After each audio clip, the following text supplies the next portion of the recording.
ಮಿಥುನ ಲಗ್ನದಲ್ಲಿ ಜನನವಾಗಿದ್ದು ಮೀನರಾಶಿಯಲ್ಲಿ ಬುಧನಿದ್ದಲ್ಲಿ ಹೆಚ್ಚು ಪ್ರಯಾಣವನ್ನು ಮಾಡ್ತಾನೆ. ಆತ ಜೀವನದಲ್ಲಿ ಪಾಪಗ್ರಹಗಳು ಜೊತೆಯಾಗಿದ್ದರೆ ಪಾಪಗ್ರಹಗಳ ದೃಷ್ಟಿ ಬುಧನ ಮೇಲೆ ಅಂದರೆ ಮೀನರಾಶಿಯ ಮೇಲೆ ಪ್ರಬಲವಾಗಿ ಇದ್ದಲ್ಲಿ ಪಾಪ ಕಾರ್ಯದ ಸಲುವಾಗಿ ಹೆಚ್ಚು ಪ್ರಯಾಣವನ್ನು ಮಾಡ್ತಾನೆ.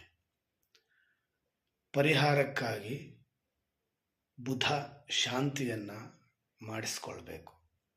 ಒಂದು ವೇಳೆ ಶುಭಗ್ರಹಗಳು ಮೀನರಾಶಿಯಲ್ಲಿ ಇರತಕ್ಕಂತಹ ಬುಧನ ಜೊತೆಗೆ ಶುಭಗ್ರಹಗಳು ಇದ್ದಲ್ಲಿ ಅಥವಾ ಶುಭಗ್ರಹಗಳ ದೃಷ್ಟಿ ಮೀನರಾಶಿಯ ಮೇಲೆ ಅತ್ಯಂತ ಪ್ರಬಲವಾಗಿ ಇದ್ದಲ್ಲಿ ಆತ ಒಳ್ಳೆಯ ಕಾರ್ಯದ ಸಲುವಾಗಿ ಹೆಚ್ಚು ಪ್ರಯಾಣವನ್ನು ಮಾಡ್ತಾನೆ.